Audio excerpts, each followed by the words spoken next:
नमस्कार. हॅलो सह्याद्रीच्या आजच्या भागात मी पूनम चांदोरकर आपलं सगळ्यांचं मनापासून स्वागत करते. मंडळी, स्वतःसाठी स्वप्न तर सगळेच बघतात. चला तर आज आपण आपल्या देशासाठी स्वप्न बघूया. आपल्या देशाला सुरक्षित आणि सुविकसित करूया. खरं तर या सुरक्षित आणि सुविकसित करण्यासाठी गरज आहे ती प्रचंड जिद्द, मेहनत आणि धैर्याची. आज तुम्ही आम्ही आपलं जीवन इतक्या शांतपणे जगतोय, आनंदाने आपलं जीवन व्यतीत करतोय, पण त्यामागे मात्र आपला कित्येक सैनिक डोळ्यामध्ये तेल घालून ऊन वारा पाऊस कशाचीही तमा न बाळगता सीमेवर आपलं रक्षण करत आहे. आणि म्हणूनच आपल्या देशासाठी काम करणाऱ्या प्रत्येक सैनिकाला एक मानाचा सॅल्यूट देऊन आज आपण त्याच विषयी आजच्या कार्यक्रमात आपण चर्चा करणार आहोत, बोलणार आहोत. आजचा आपला विषय काय आहे तो बघूया. आजचा आपला विषय आहे प्रजासत्ताक दिनाविशेष. आजचा आपला विशेष कार्यक्रम आहे युवक युवतींना भारतीय सैन्य दलात संधी. युवक युवतींना भारतीय सैन्य दलातील संधी हा आजचा आपला महत्त्वाचा विषय आहे. आणि या महत्त्वाच्या विषयावर मार्गदर्शन करण्यासाठी, चर्चा करण्यासाठी अशाच तज्ज्ञ व्यक्तींना आपण आपल्या इथे नेहमी आमंत्रित करत असतो. आज आपल्याबरोबर आहेत डॉक्टर केदार रहाणे. नमस्कार सर. नमस्कार. हॅलो सह्याद्री कार्यक्रमात तुमचं मनापासून स्वागत. Thank you. Doctor Kedar Rahane defence career coach व संचालक डिफेन्स अकॅडमी छत्रपती संभाजीनगर इथून आहेत. 16 वर्षांपासून महाराष्ट्रातील अनेक युवक युवतींना भारतीय सैन्य दलामध्ये अधिकारी, डॉक्टर, इंजिनियर, पायलट होण्याची संधी निर्माण करून देणारी महाराष्ट्रातील नामांकित सैनिक प्रशिक्षण देणारी संस्था डिफेन्स करिअर अकॅडमीचे ते संचालक आहेत. या क्षेत्रात त्यांच्या बहुमूल्य कार्याबद्दल त्यांना अनेक पुरस्कारांनी सन्मानित करण्यात आलं आहे. आज एक सैनिक, एक पायलट किंवा डॉक्टर होताना, आपल्या देशासाठी सगळं करताना आपल्याला कुठल्या परीक्षा देण्याची गरज आहे किंवा काय चिकाटी, कोणतं धैर्य पाहिजे, या सगळ्यांविषयी आपण जाणून घेणार आहोत, चर्चा करणार आहोत.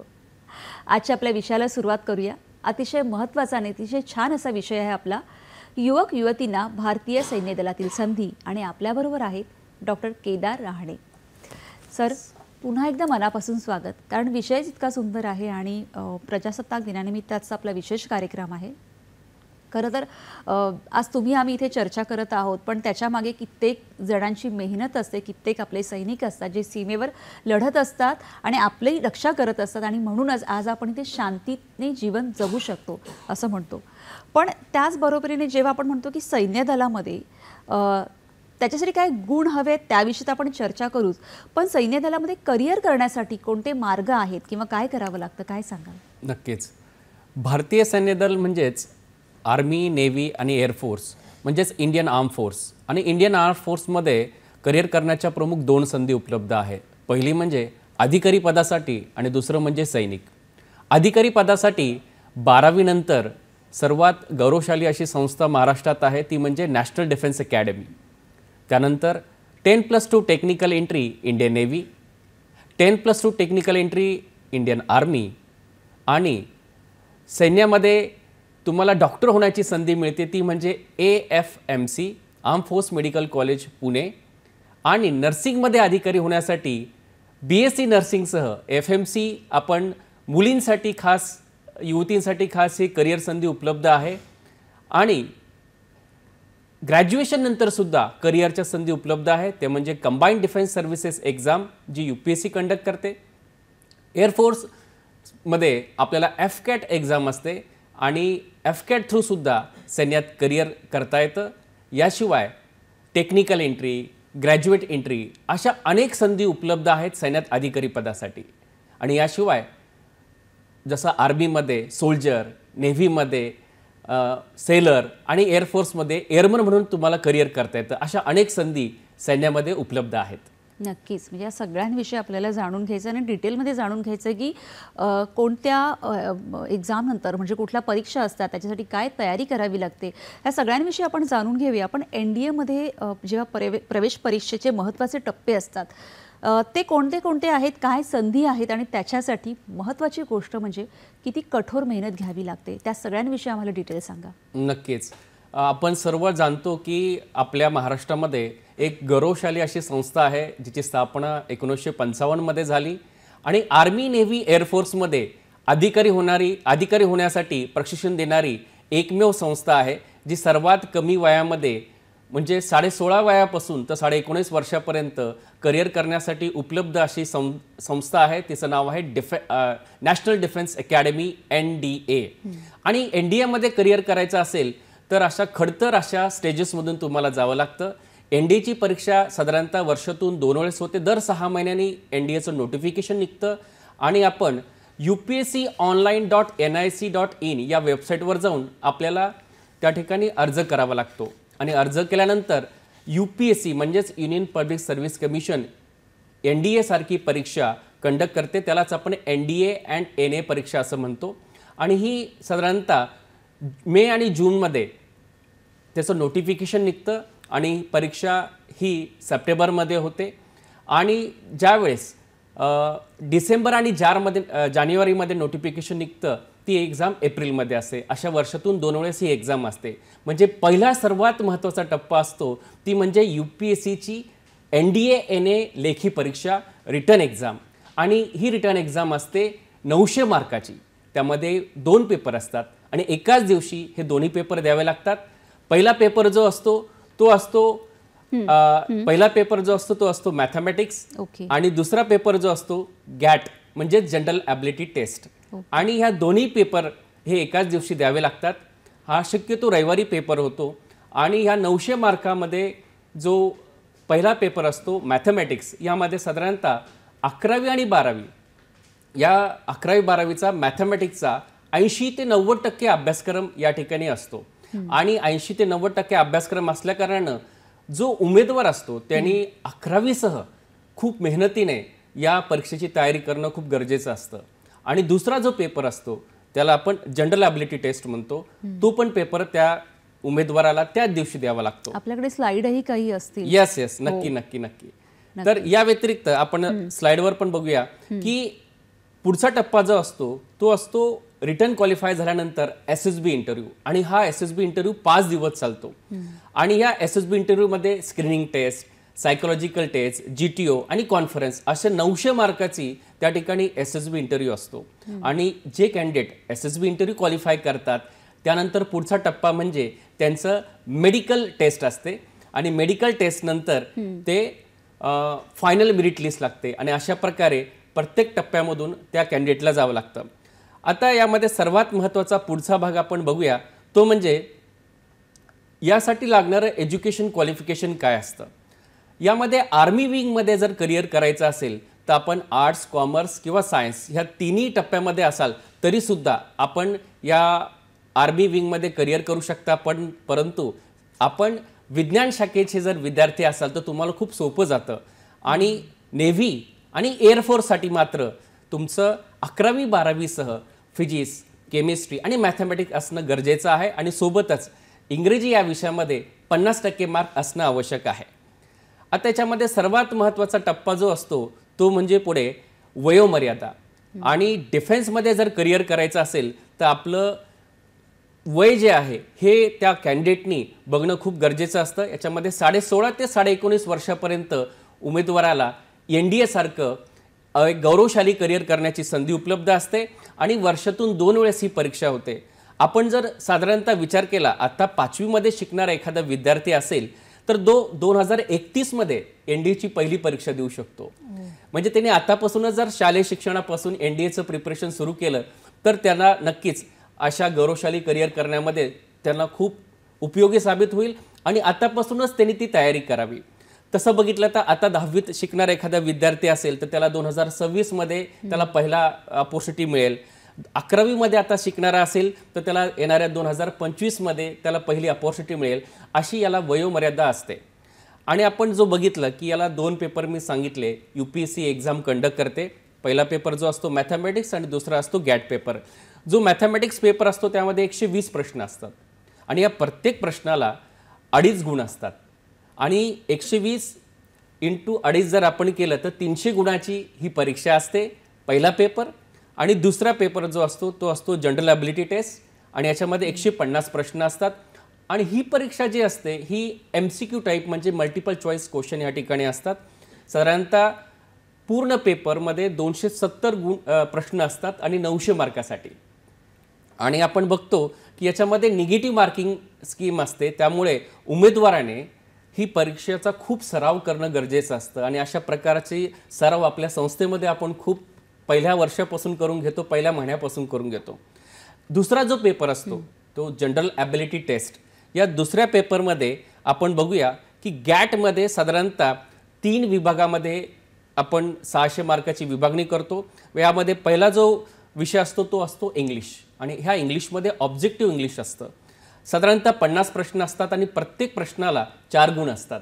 म्हणजे 200 मार्काचं इंग्लिश, 200 मार्काचं सायन्स, ज्यामध्ये सर्वात जास्त वेटेज हे फिजिक्सला असतं. 25 प्रश्न असतात 100 मार्कासाठी. दुसरा विषय केमिस्ट्री, 15 प्रश्न असतात 60 गुणासाठी. आणि तिसरा म्हणजे जनरल सायन्स, त्याला बायोलॉजी आपण म्हणतो, 10 प्रश्न असतात 40 गुणासाठी. आणि यानंतर सोशल सायन्स जर आपण विचार केला त्यामध्ये हिस्ट्री, जिओग्राफी, पॉलिटिक आणि इकॉनॉमिक्स मिळून आपण 20 प्रश्न हे जे असतात हिस्ट्री आणि 20 प्रश्न असतात जिओग्राफी, असे प्रत्येकी 80-80 गुणाचा हे सोशल सायन्स. म्हणजे आपण जर सोशल सायन्सचा विचार केला तर 200 मार्काचं सोशल सायन्स, 200 मार्काचं सायन्स आणि 200 मार्काचं इंग्लिश, अशी याची विभागणी आपण करू शकतो. तर अशा प्रकारे प्रत्येक टप्पा हा पार करावा लागतो. म्हणजे पहिला टप्पा मी पुन्हा एकदा सांगेल की त्यांनी फॉर्म फिलअप केला. फॉर्म केल्यानंतर UPSC जी एक्झाम घेते तिने रिटर्न एक्झाम दिली. रिटर्न क्वालिफाय केल्यानंतर त्या कॅन्डिडेटला, त्या उमेदवाराला SSB इंटरव्ह्यू द्यावा लागतो. SSB क्वालिफाय झाल्यानंतर त्या उमेदवाराला मेडिकल एक्झामिनेशनमधून जावं लागतं आणि त्यानंतर मेरिट लिस्ट लागते. आणि त्यानंतर तो उमेदवार 3 वर्ष हे NDA national defence academy, army, navy, air force या तिन्ही वेगवेगळ्या विंगमध्ये हे आपल्या चॉईसप्रमाणे आणि क्षमतेप्रमाणे छान करिअर करू शकता. आणि 3 वर्ष त्यांना जी डिग्री मिळते त्यामध्ये आर्मी विंगच्या जे कॅन्डिडेट असतात त्यांना BA किंवा BSc ही डिग्री मिळते. आणि जे एअरफोर्स आणि नेव्हीमध्ये जे ट्रेनिंग घेतात त्यांना BTech ही डिग्री मिळते. आणि अशा 3 वर्षाचं ट्रेनिंग संपल्यानंतर 1 वर्ष रिस्पेक्टिव्ह विंगमध्ये, जसं आर्मीमध्ये असेल तर Indian military academy Dehradun, air force wing असेल तर एअरफोर्स अकॅडमी, आणि नेव्ही असेल तर इंडियन नेव्हल अकॅडमी जी एझिमला केरळ या ठिकाणी आहे, इथे त्यांचं 1 वर्षाचं प्री कमिशन ट्रेनिंग त्या ठिकाणी कंप्लीट होतं. आणि अशा प्रकारे 4 वर्ष कंप्लीट केल्यानंतर यांची अधिकारी होण्याची जी त्यांची प्रोसेस आहे ती कंप्लीट होते आणि त्या ठिकाणी त्यांना कमिशन म्हणजे पोस्ट मिळते आणि ऑफिसरचा त्यांचं नवीन ज्याच्यासाठी ती एवढी मेहनत करतात ते त्यांचं करिअर स्टार्ट होतं. आणि ती खूप अभिमानास्पद करिअर असतं. त्यासाठी संपूर्ण महाराष्ट्रातून नव्हे तर भारतातून मी म्हणेल साधारणतः 7.5 ते 8 लाख विद्यार्थी त्या परीक्षेला बसतात. आणि यातून साधारणतः 15,000 विद्यार्थी रिटर्नमध्ये क्वालिफाय होतात आणि शेवटी 400 विद्यार्थी हे NDAमध्ये अशा प्रकारचं एक गौरवशाली करिअर करतात. आणि असं अभिमानास्पद करिअर करायचं असेल तर सुरुवातीपासून आपण याची तयारी करावी असं मी या ठिकाणी सांगेल. नक्की सर, जसं आता तुम्ही सांगितलं, हे जे आकडे तुम्ही सांगितलेत की जवळजवळ 7 ते 8 लाख मुलं याच्यासाठी म्हणजे अप्लाय करतात, त्यातून 15,000 रिटर्न टेस्ट देत असतील तरी फक्त 400 विद्यार्थी त्याच्यासाठी सिलेक्ट होतात किंवा पुढे जातात. त्याच्यामुळे हा टप्पा किती खडतर असू शकतो आणि काय पद्धतीने मेहनत घ्यावी लागते हे लक्षात येतं. त्याच्यासाठी अजून आपण जाणून घेऊया. पण सर, आर्मी नेव्हीमध्ये अधिकारी पदासाठी जेव्हा एक टेक्निकल एंट्री असते तर ती काय आहे आणि त्याविषयी कशी ती पार करायची, काय सांगाल? नक्कीच. 11वी-12वी या अभ्यासक्रमासह जसं NDA ही पहिली अपॉर्च्युनिटी आहे सर्वात कमी वयामध्ये, तशाच प्रकारे आपल्याला दुहेरी करिअरची संधी असते, ती टेक्निकल एंट्रीद्वारे. आणि ही टेक्निकल एंट्रीद्वारे जी दुहेरी संधी आहे ती आहे इंडियन नेव्हीची टेक्निकल एंट्री, ज्याद्वारे अभियांत्रिकीमध्ये तर तुम्हाला करिअर करताच येतं, यासोबत तुम्ही सैन्यात अधिकारी पण होता. त्यासाठी महत्त्वाचे काही टप्पे आहेत, जसं 12वी बोर्ड परीक्षेमध्ये आपल्याला फिजिक्स, केमिस्ट्री आणि मॅथमॅटिक्स ह्या तिन्ही विषय मिळून आपल्याला ॲग्रिगेट हे 70% अँड अबव मार्क्स असणं आवश्यक आहे. आणि यासोबतच इंग्रजी विषयामध्ये कमीत कमी आपण 50% गुण घेणं गरजेचं आहे. आणि अशा प्रकारे पहिला टप्पा म्हणजे आपण 11वी 12वीचं जी बोर्ड परीक्षा असते, ही बोर्ड परीक्षेमध्ये आपण चांगले गुण घेणं, आणि ह्या गुण म्हणजे 70% मिनिमम आणि त्यापेक्षा जास्त गुण असणं गरजेचं आहे. हा पहिला टप्पा झाला. आणि दुसरा टप्पा जो असतो तो म्हणजे जॉईंट एंट्रन्स एक्झाम, इंजिनिअरिंगसाठी जी टेस्ट असते, NTA एक्झाम ही कंडक्ट करते. या जॉईंट मेन ही परीक्षा कॅन्डिडेट जो आहे क्वालिफाय होणं खूप गरजेचं असतं. आणि त्या क्वालिफाय झाल्यानंतर याचं एकत्रित म्हणजे बोर्डचे गुण आणि JEE मेनची त्यांचा स्कोअर जो आलेला असतो, या दोन्हींचं कॅल्क्युलेशन करून तो जो उमेदवार आहे, ज्याला सैन्यात इंजिनियर पण व्हायचं आहे इंडियन नेव्हीमध्ये आणि अधिकारी पण व्हायचं आहे, यासाठी इंडियन नेव्ही joinIndianNavy.in या वेबसाईटवर जाऊन तिथे त्यांना SSBसाठी फॉर्म फिलअप करावा लागतो. आणि मग त्या उमेदवार जो आहे SSBचा त्याला कॉल लेटर येतं, आणि SSBचं कॉल लेटर आलं म्हणजे सर्व्हिस सिलेक्शन बोर्ड ह्या 5 दिवसाचा इंटरव्ह्यू असतो. आणि ह्या इंटरव्ह्यूसाठी त्या कॅन्डिडेटला कॉल येतो, आणि 5 दिवसाचे इंटरव्ह्यू त्यांनी सक्सेसफुली कंप्लीट केल्यानंतर त्याचे मेडिकल एक्झामिनेशन होते, आणि मेडिकल टेस्टनंतर फायनल मेरिट लिस्ट लागते. आणि त्यानंतर असे उमेदवार ज्याला संपूर्ण खर्च ही भारतीय नौसेना करते, आणि 4 वर्षाचा BTech कोर्स हा पूर्ण त्या विद्यार्थ्याला चांगलं त्याचं अभियांत्रिकी शिक्षण करता येतं, सोबत त्याला प्री कमिशन ट्रेनिंग पण दिली जाते, आणि 4 वर्षानंतर तो इंडियन नेव्हीमध्ये अभियांत्रिकी सेवेत अधिकारी होतो. वा, सगळ्यांविषयी जाणून घ्या. एक फोन आला, आपण फोन घेऊया. मंगला आपटे आपल्याशी बोलतात पुण्यावरून. नमस्कार ताई, बोला. माझा प्रश्न आहे सरांना. हा प्रश्न विचारा सलग. प्रश्न असा आहे की कला आणि वाणिज्य शाखेतील मुलांना कोणकोणते कोर्समध्ये आपला प्रश्न. हां, धन्यवाद. ओके.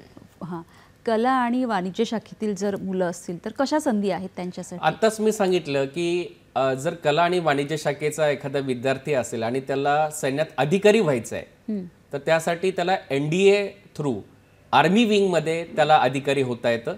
परंतु खरं सांगायचं म्हणजे तुम्ही जरी कला आणि वाणिज्य शाखेमध्ये शिकत असाल तर तुम्हाला गणित विषय घेणं खूप गरजेचं आहे.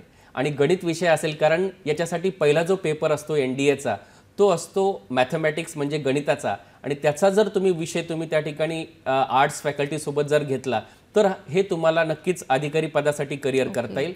परंतु आपण आर्ट्स आणि कॉमर्स असं जर तुम्ही शिक्षण घेत असाल आणि तुम्हाला सैन्यात करिअर करायचं आहे तर नक्की सांगेल तुम्हाला सैनिक म्हणून करिअर करण्यासाठी खूप काही संधी अवेलेबल आहे. त्या ठिकाणी नक्कीच ॲज अ सोल्जर म्हणून तुम्हाला करिअर करता येतं. त्याचप्रमाणे एअरफोर्समध्ये तुम्हाला नॉन टेक्निकलमध्ये करिअर करता येतं.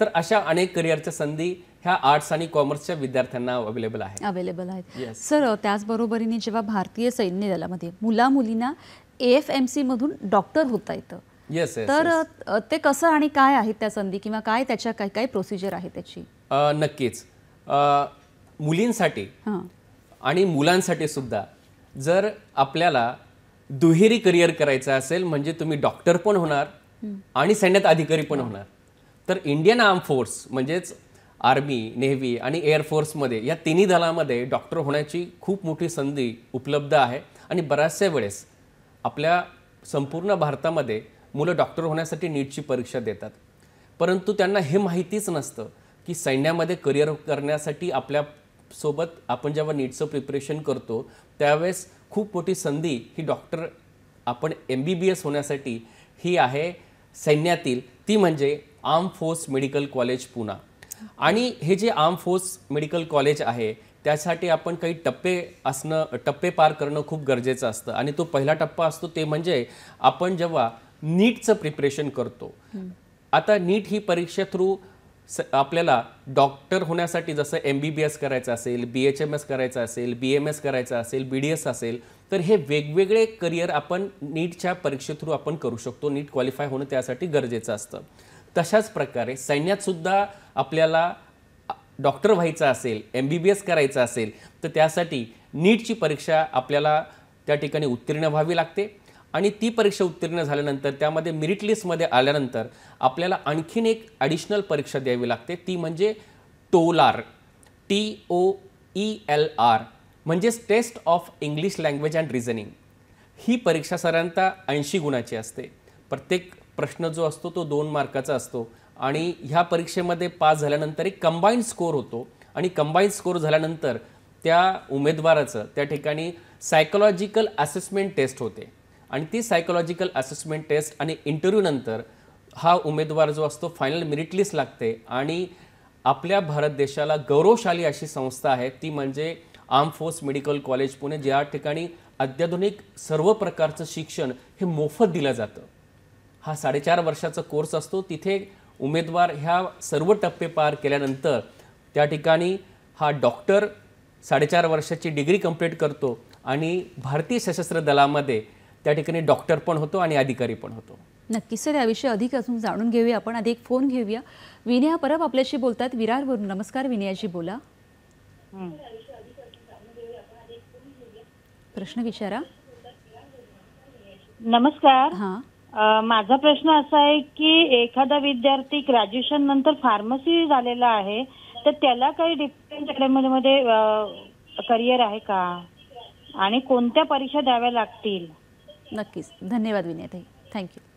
हां सर, थोडक्यात काय सांगाल त्यांना? नक्कीच. फार्मसी झालेला आहे आणि फार्मसी झाल्यानंतर आपल्याला सैन्यात करिअर करायचं आहे. तर तुम्हाला सांगू इच्छितो, इंडियन आर्मीमध्ये आपल्याकडे सैनिक म्हणून तुम्हाला फार्मसीनंतर करिअर करता येतं आणि याला फार्मसिस्टच्या विशेष व्हॅकन्सीज असतात आणि त्यासाठी रॅली निघते आणि संपूर्ण भारतामध्ये अशा प्रकारच्या रॅलीचं नोटिफिकेशन आपल्याला इंडियन आर्मीच्या संकेतस्थळावर अवेलेबल आहे.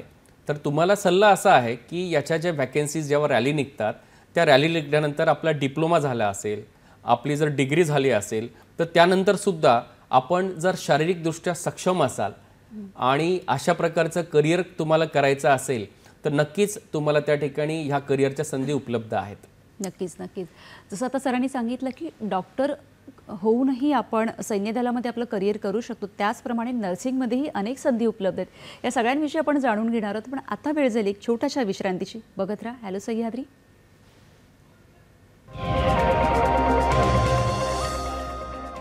विश्रांतीनंतर सगळ्यांचं पुन्हा एकदा स्वागत.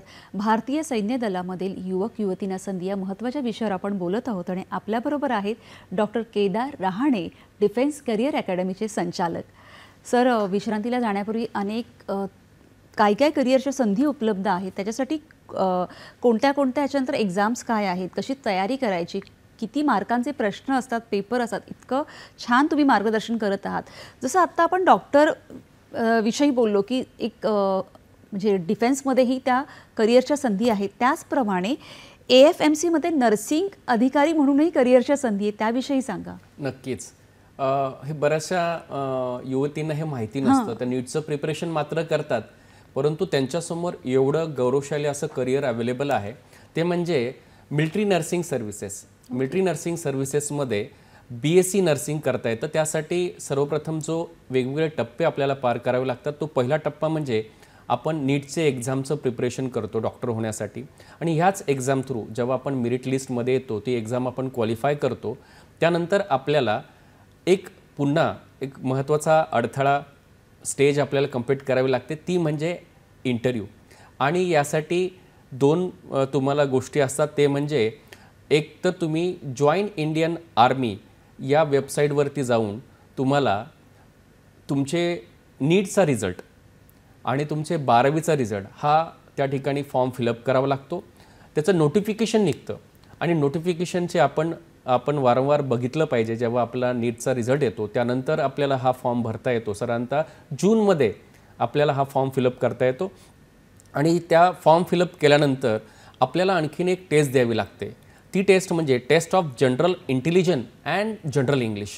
आणि ह्या TOGIGE परीक्षेमध्ये साधारणतः 40 प्रश्न असतात आणि याच्यामध्ये नॉर्मल प्रश्न असतात, ऑब्जेक्टिव्ह इंग्लिश असतं आणि त्या ठिकाणी इंटेलिजंट क्वेश्चन, मेंटल अबिलिटी टेस्टसारखे तुमचे नॉर्मल क्वेश्चन असतात. असे 40 प्रश्न हे प्रत्येकी त्याला 2 गुण असतात. त्यामुळे ही परीक्षा आपण पास झाल्यानंतर ह्या दोन्ही परीक्षाचा तुमच्या नीटचा रिझल्ट, त्यानंतर तुमच्या टेस्ट ऑफ जनरल इंटेलिजन्स आणि जनरल इंग्लिशचा रिझल्ट, त्यानंतर एक पुढचा टप्पा महत्त्वाचा असतो तो म्हणजे इंटरव्ह्यू. यामध्ये तुमचं सायकोलॉजिकल असेसमेंट आणि एक इंटरव्ह्यू होतो. यामध्ये साधारणतः त्या उमेदवाराचं त्या ठिकाणी मानसिक क्षमता बघितली जाते, इंटेलिजंट टेस्ट घेतली जाते.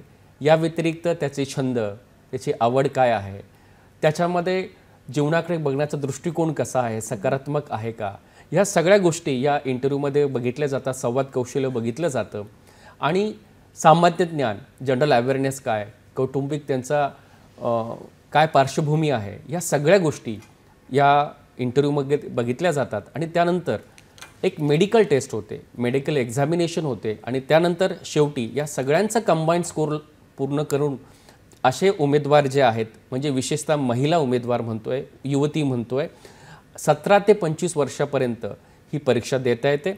आणि यासाठी साधारणतः तुमचं 12वीला फिजिक्स, केमिस्ट्री आणि बायो हे विषय असणं गरजेचं आहे आणि त्यामध्ये इंग्लिश ह्या विषयामध्ये किमान 50% गुण असणं गरजेचं आहे.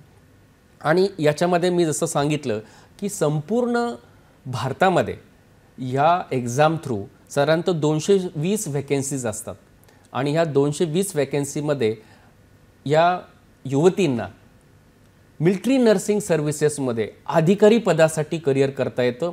ही एक खूप मोठी गौरवशाली गोष्ट आहे महिलांसाठी की अशा प्रकारे सैन्यात नर्सिंग अधिकारी पदावर करिअर करण्याची खूप मोठी संधी याद्वारे त्यांना उपलब्ध आहे. नक्कीच नक्कीच सर.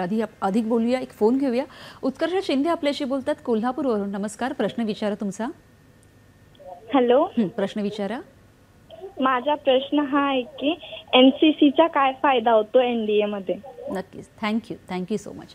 सर, काय थोडक्यात त्यांना उत्तर द्याल? नक्की. NCC मध्ये डेफिनेटली आपल्याला देशभक्ती, डिसिप्लिन लाईफ, त्यानंतर जे आपले जीवन कौशल्य आहे आणि डिफेन्समध्ये करिअर करण्याच्या संदर्भातलं एक प्रामुख्याने फाउंडेशन तयार केलं जातं. NCCचा फायदा एवढाच आहे की आपल्याला NCC थ्रू जे आपण वेगवेगळे ॲडव्हेंचर ॲक्टिव्हिटीज घेतो, कॅम्प्समध्ये आपण जातो, त्या गोष्टीचा, त्यानंतर आपण एक डिसिप्लिन लाईफ जगतो आणि एक रिस्पॉन्सिबल नागरिक म्हणून जेव्हा आपण एक NCCमध्ये आपलं भूमिका बजावत असतो, ह्या गोष्टीचा नक्की तुम्हाला SSBमध्ये फायदा होईल. परंतु असं गुणाचा फायदा होत नाही की बाबा तू NCC केला आहे तर NDAमध्ये आपल्याला काही 5 गुण मिळतील असं नसतं.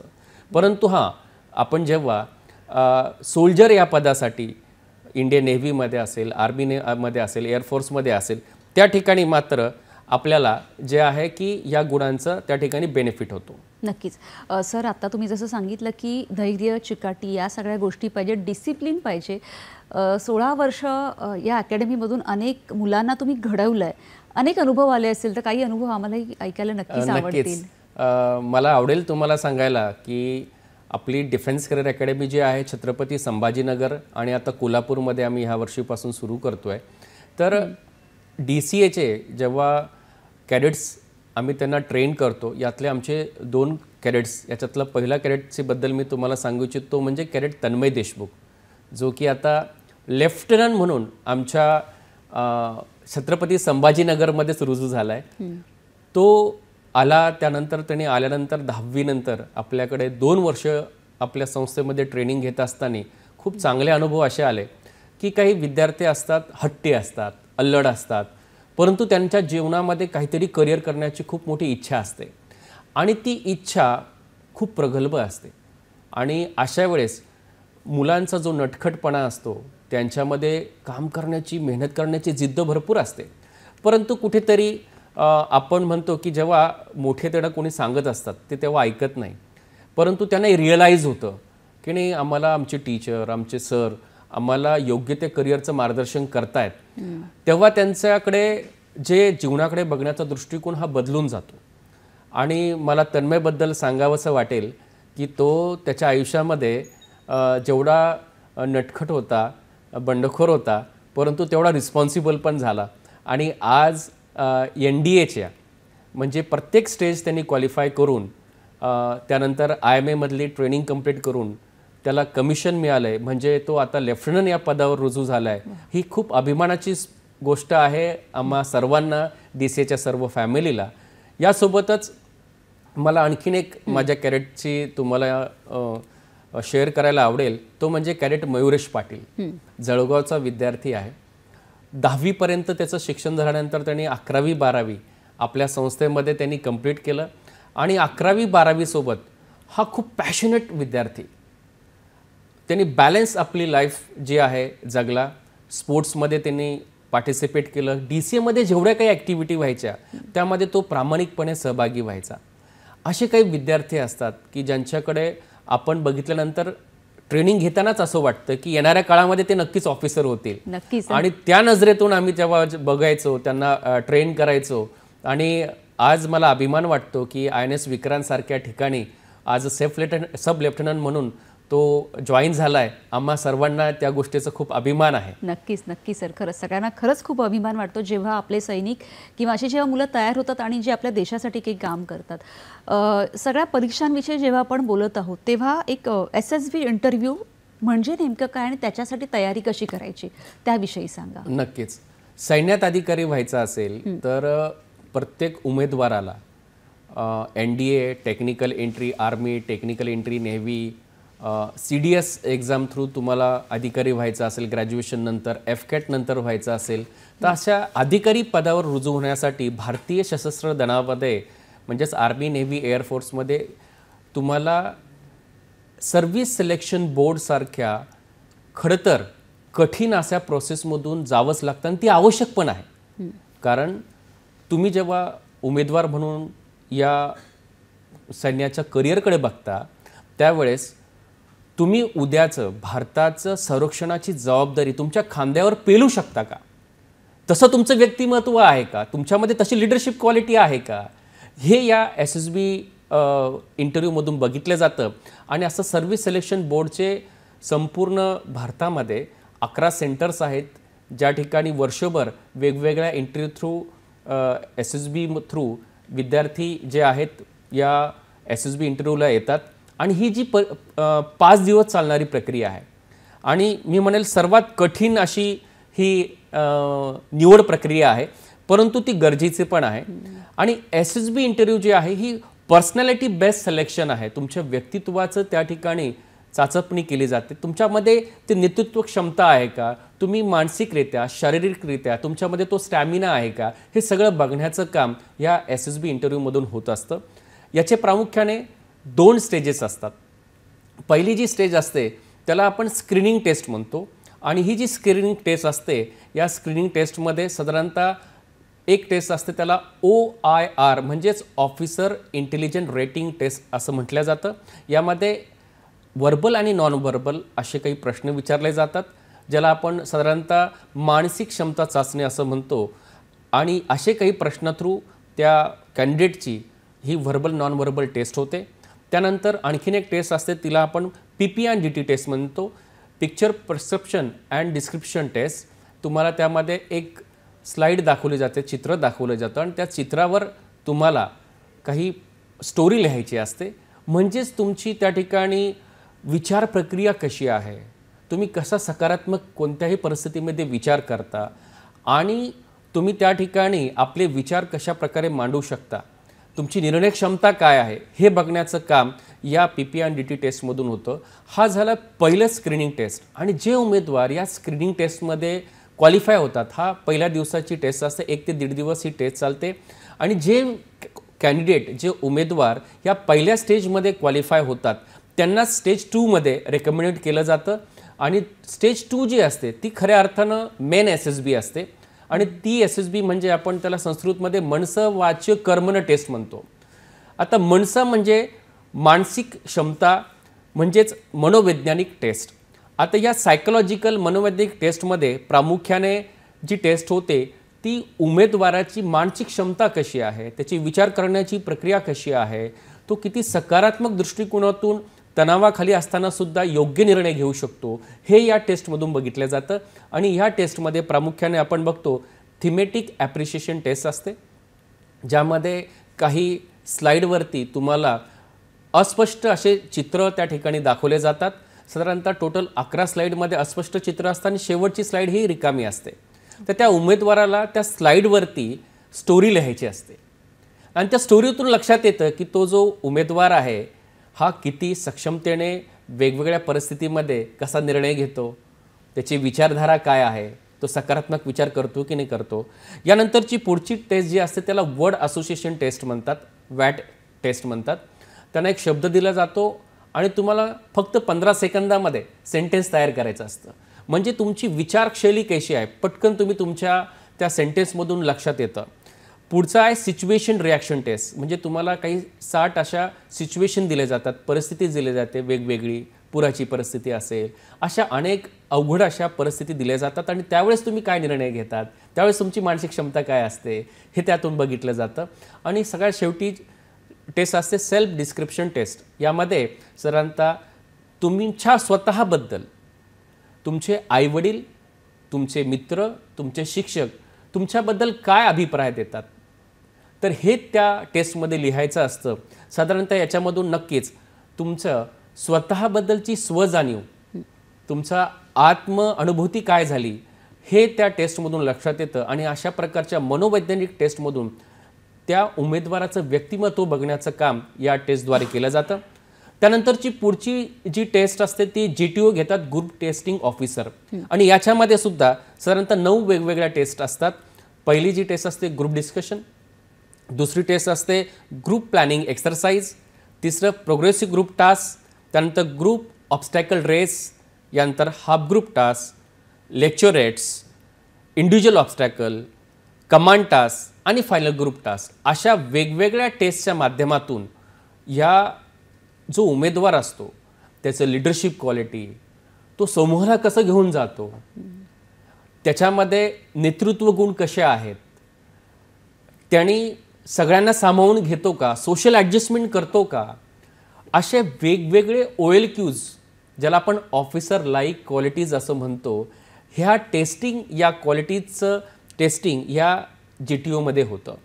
या व्यतिरिक्त तिसरा महत्त्वाचा टप्पा असतो त्याला आपण इंटरव्ह्यू असं म्हणतो. हा 40 ते 45 मिनिटाचा असतो आणि यात प्रामुख्याने उमेदवार हा किती संवादशील आहे, उत्कृष्ट तो संवाद साधतो का, या व्यतिरिक्त त्याचे विचार प्रकट करण्याची क्षमता कशी आहे, त्याचा जनरल अवेअरनेस कसा आहे, त्याचा छंद काय आहे, त्याचं कौटुंबिक परिस्थिती कशी आहे आणि त्याला समाजाची जाणीव आहे का, समाजात असलेल्या अडीअडचणी तो समजावून घेतो का, हे प्रामुख्याने बघितलं जातं. आणि अशा प्रकारे म्हणजेच मी जसं सांगितलं मनस वाच्य कर्मणं, तसं psychological test, group testing officer हे वेगवेगळ्या ग्रुप टेस्ट घेतात आणि इंटरव्ह्यू ऑफिसर जे आहे तर इंटरव्ह्यू कंडक्ट करतात. आणि ह्या तिन्ही टेस्ट मिळून ही 900 मार्काची असते. आणि शेवटी कॉन्फरन्स होते. हे तिन्ही सगळे ऑफिसर एकत्र येतात आणि जे प्रेसिडेंट असतात आणि हे सगळे टेस्टिंग ऑफिसर एकत्र येऊन त्या उमेदवाराचा शेवटी रिझल्ट डिक्लेअर करतात. आणि अशा प्रकारे ही SSB इंटरव्ह्यू कंप्लीट होते. आणि ही जी खडतर प्रोसेस असण्याचं कारण असं आहे की जो उद्या येणारा जो उमेदवार आहे, जो संरक्षणाची जबाबदारी आपल्या खांद्यावर घेणार आहे, तो किती सक्षमपणे अशा भारताचं संरक्षणाची जबाबदारी घेऊ शकतो. नक्कीच या आवश्यक अशा कठीण प्रसंगातून, कठीण परिस्थितीतून या उमेदवाराला जावं लागतं. परंतु ही खूप अशी अभिमानास्पद गोष्ट असते की मला तुम्हाला सांगायला आवडेल मॅडम की आपले 9 विद्यार्थी सध्या NDAमध्ये करिअर करताय आणि सध्या ट्रेनिंग घेत आहे आणि ते अशा सर्व खडतर प्रोसेसेसमधून ते या ठिकाणी आज NDAमध्ये ट्रेनिंग घेत आहे. आणि यासाठीच डिफेन्स करिअर अकॅडमीमध्ये सुद्धा आपण पहिल्या दिवसापासून कॅडेटच्या व्यक्तिमत्व विकासासाठी आपण हे काम करत असतो. नक्कीच सर, खरं तर आता तुम्ही सैन्य दलात ऑफिसर होण्याबद्दल खूप छान मार्गदर्शन केलं आहे. पण जर कोणाला आर्मीमध्ये सोल्जर व्हायचं असेल, आर्मी सोल्जर, तर काय सांगाल? नक्कीच मला सांगायला आवडेल. यामध्ये प्रामुख्याने युवक आणि युवतींना दोघांना सैन्यामध्ये आता करिअर करता येतं सोल्जर म्हणून. पहिलं आपण आर्मीमध्ये जर विचार केला तर महिलांसाठी जे आहे वुमन मिलिटरी पोलीस यांना या सेवेमध्ये म्हणजे आर्मी पोलीसमध्ये करिअर करता येतं. यासाठी प्रामुख्याने आपल्याला जी रॅली निघते त्या रॅलीमध्ये यांना ऑनलाईन फॉर्म फिलअप करावा लागतो. त्यानंतर एक कम्प्युटर बेस्ड त्यांची टेस्ट कंडक्ट केली जाते आणि त्यांचे रिटर्न टेस्टनंतर त्यांच्या फिजिकल टेस्टनंतर त्यांना मेडिकल टेस्ट द्यावी लागते. अशा वेगवेगळ्या प्रोसेसमधून गेल्यानंतर ह्या उमेदवारांना जे आहे 17.5 ते 21 वयापर्यंत करिअर करता येतं. आणि यासाठी त्यांची जी उंची असावी लागते 162 सेंटीमीटर असावी लागते. आणि त्यासाठी जो पेपर असतो त्यामध्ये general knowledge, general science, math, logical reasoning अशा साधारणतः 50 गुणांचं आणि प्रत्येक प्रश्न हा 2 गुणाचा असतो. ही त्यांना रिटर्न परीक्षा द्यावी लागते. आणि एक फिजिकल टेस्ट असते त्यामध्ये 1.6 किलोमीटर रनिंग असेल. त्यानंतर हे विशिष्ट वेळेत त्यांना कम्प्लीट करावं लागतं. या व्यतिरिक्त लॉंग जंप असेल, हाय जंप असेल अशा काही फिजिकल ॲक्टिव्हिटी असतात, फिजिकल टेस्ट असते ती त्यांना कम्प्लीट करावी लागते. मुलांसाठी म्हणजे युवकांसाठी इंडियन आर्मीमध्ये सेम प्रोसिजर आहे, सेम स्टेजेसमधून जावं लागतं. जसं की physical test, medical test, written test आणि मेरिट लिस्ट. यानंतर यामध्ये वेगवेगळे कॅटेगरीज असतात त्यांच्या एंट्रीमध्ये. जसं सोल्जर जनरल ड्युटी असेल, सोल्जर ट्रेडमन्स असेल. या व्यतिरिक्त यांना नर्सिंगमध्ये जसं मी सांगितलं की मिलिटरी नर्सिंग सर्व्हिसेस हे युवकांनासुद्धा 12वी नंतर सायन्स जर तुमचं PCB ग्रुप असेल तर तिथे करिअर करता येतं. असे अनेक करिअरच्या संधी या युवक युवतींना ॲज अ सोल्जर म्हणून इंडियन आर्मीमध्ये करिअर करण्यासारख्या आहेत. आणि खूप अभिमानाची गोष्ट अशी आहे की अशा प्रकारचं करिअर करण्याची संधी उपलब्ध असून आता जी युवतींसाठी सुरू झाली आहे म्हणजे 2019 पासून याची सुरुवात झाली आणि आज अनेक युवती अशा गौरवशाली करिअर या ठिकाणी करत आहे. नक्की सर. आता त्याचबरोबरीने जर कोणाला इंडियन एअरफोर्समध्ये करिअर करायचं असेल तर काय परीक्षा द्याव्या लागतात, काय सांगाल? येस, एअरफोर्समध्ये जर करिअर करायचं असेल तर युवक आणि युवतींना दोघांसाठी ही करिअरची संधी उपलब्ध झालेली आहे. आणि विशेषतः ज्यावेळेस अग्निपथ ही योजना आपल्या भारत सरकारने आणली, मोदी साहेबांच्या विचारातून ही प्रकट झालेली गोष्ट आहे. आणि सगळ्यांचं त्यासाठी कौतुक करण्यासारखी गोष्ट आहे की एअरफोर्समध्ये मुलींना आतापर्यंत ॲज अ सोल्जर म्हणून, एअरमन म्हणून तुम्हाला करिअर करता येत नव्हतं. परंतु या योजनेअंतर्गत आता युवतींनासुद्धा हे करिअर करता येतं. आणि याच्यामध्ये प्रामुख्याने जे प्रोसिजर असते ऑनलाईन फॉर्म फिलअप करावा लागतो. आणि वर्षातून ही 2 वेळेस रॅली निघते, त्याची नोटिफिकेशन निघतात. त्यावेळेस ही ऑनलाईन टेस्ट होते, त्यानंतर एक फिजिकल टेस्ट होते, अडॅबिलिटी टेस्ट 1, अडॅबिलिटी टेस्ट 2. म्हणजे काय तर बघा, एअरफोर्समध्ये तुम्हाला सेकंडमध्ये डिसिजन घ्यायचे असतात आणि सेकंडमध्ये डिसिजन घेण्याची क्षमता तुमच्यामध्ये आहे का हे या अडॅबिलिटी टेस्टच्या पार्टमध्ये मानसिक क्षमता चाचणीसारखी टेस्ट असते, त्यातून बघितली जाते. आणि सर्वात शेवटी म्हणजे मेडिकल टेस्ट होते. आणि अशा सर्व स्टेजेस क्वालिफाय केल्यानंतर असे जे उमेदवार आहेत, बॉयज अँड गर्ल्स, युवक आणि युवती, असं एअरफोर्समध्ये X आणि Y अशी 2 कॅटेगरी आहेत, टेक्निकल अँड नॉन टेक्निकल. तर त्यासाठी वयोमर्यादा जी असते ती असते 17.5 ते 21. आणि त्यामध्ये आपलं सायन्स असणं गरजेचं आहे. तुम्ही सायन्स जर 11वी 12वी शिक्षण कंप्लीट केलं तर तुम्हाला अशा प्रकारचं करिअर करता येतं. आणि इंग्रजीमध्ये विशेषतः आपले 50% गुण तुम्हाला मिनिमम असावे लागतात. या व्यतिरिक्त यासाठी जे असणारं त्यांची हाईट जी असते मुलांसाठी म्हणजे युवकांसाठी 152.5 सेंटीमीटर हाईट असते. आणि तुम्हाला 5 सेंटीमीटर तुमची जे एक्सपांड करता आले पाहिजे. आणि तुमच्या हाईटप्रमाणे तुमचं वजन असणं आवश्यक आहे आणि तुमची नॉर्मल आयसाईट असणं गरजेचं आहे. त्याचप्रमाणे या ठिकाणी 1.6 किलोमीटर रन जे आहेत ते युवकांना 7 मिनिटात कंप्लीट करावं लागतं आणि युवतींना मात्र ते 8 मिनिटात कंप्लीट करावं लागतं. या व्यतिरिक्त 10 पुशअप, त्यानंतर सिटअप्स असे काही ॲक्टिव्हिटी त्यांना फिजिकल टेस्टमध्ये द्यावे लागतात. आणि या व्यतिरिक्त यामध्ये सर्वात महत्त्वाचा जो पार्ट असतो ज्याकडे दुर्लक्ष होतं ते होऊ नये याच्यासाठी पूर्वीपासूनच तयारी केली तर अतिउत्तम. जेव्हा आपण 11वी 12वीमध्ये असतात यामध्ये साधारणतः X आणि Y ग्रुपसाठी असे 3 चान्सेस या ठिकाणी उपलब्ध आहेत. जेव्हा आपण फॉर्म फिलअप करतो त्यामध्ये सायन्स ग्रुप असेल आपला, तर सायन्स ग्रुपमध्ये जर असाल तर तुम्हाला इंग्लिश, मॅथमॅटिक्स आणि फिजिक्स असे 3 विषयाची एकूण 70 गुणाची, 70 मार्काची आणि 70 प्रश्नाची परीक्षा द्यावी लागते. आणि तुम्ही अदर दॅन सायन्स असेल, आता जो प्रश्न विचारला होता एका पालकाने की माझं आर्ट्स कॉमर्स असेल तर मला एअरफोर्समध्ये करिअर करता येतं का, तर मग ते अदर दॅन सायन्स जर तुम्ही असाल तर तुम्हाला रिझनिंग अँड जनरल अवेअरनेस आणि इंग्लिश असे 50 गुणाची 50 प्रश्नाची तुम्हाला परीक्षा देता येते. आणि काही असे उमेदवार असतात की त्यांना कोणत्याही परिस्थितीमध्ये एअरफोर्स जॉईन करायचं असतं, त्यांच्यासाठी X+Y असं तुम्ही फॉर्म भरत असताना तुम्ही ते टिक करणं गरजेचं असतं आणि एकत्रित तुम्हाला परीक्षा देता येते. म्हणजे मी टेक्निकलला किंवा नॉन टेक्निकल अशा दोन्हीपैकी जिथे मी क्वालिफाय होईल त्या ठिकाणी मी जाऊ शकतो. त्यासाठी मात्र तुम्हाला 100 गुणाची त्या ठिकाणी परीक्षा द्यावी लागते. तर अशा प्रकारे एअरफोर्समध्ये तुम्हाला करिअर करण्याची संधी उपलब्ध आहे. नक्की सर. एक फोन घेऊया.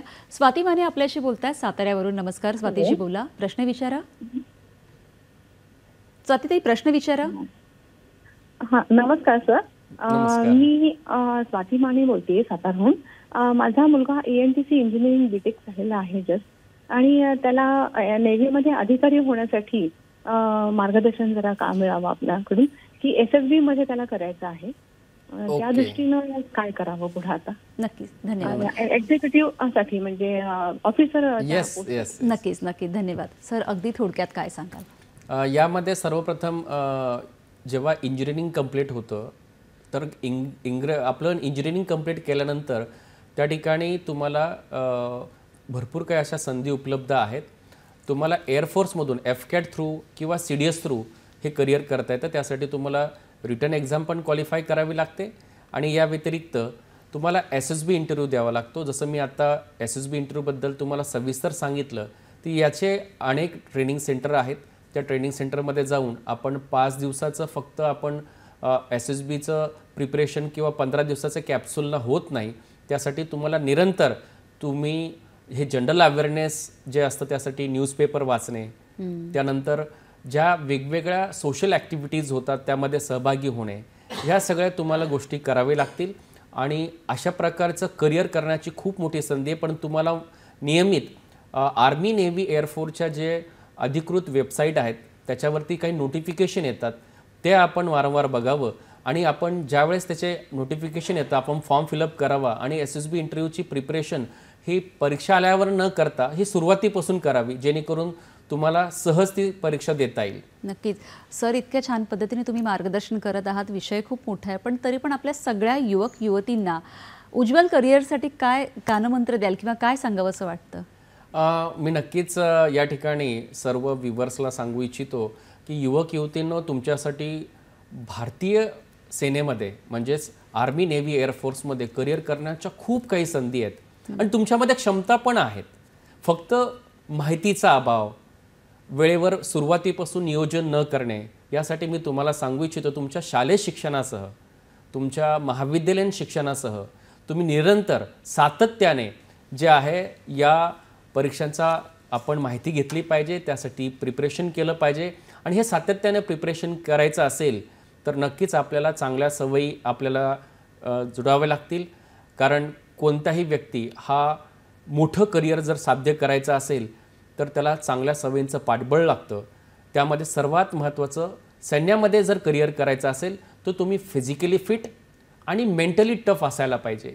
तरच तुम्ही सैन्यातील अधिकारी पद सारखं जर गौरवशाली करिअर करायचं असेल तर त्यासाठी तुम्ही स्वतः जे आहे ज्या काही ट्रेनिंग इन्स्टिट्यूट असतात त्या ट्रेनिंग इन्स्टिट्यूटमध्ये आपण जे आहे निरंतर जर मेहनत घेतली तर येणारा काळ जो संरक्षण दलामध्ये एवढ्या अफाट अशा 12वी नंतर, ग्रॅज्युएशन नंतर अधिकारी पदासाठी, सैनिक पदासाठी ज्या करिअरच्या संधी उपलब्ध आहेत, या सगळ्या संधी तुम्हाला तुमच्या समोर आहे.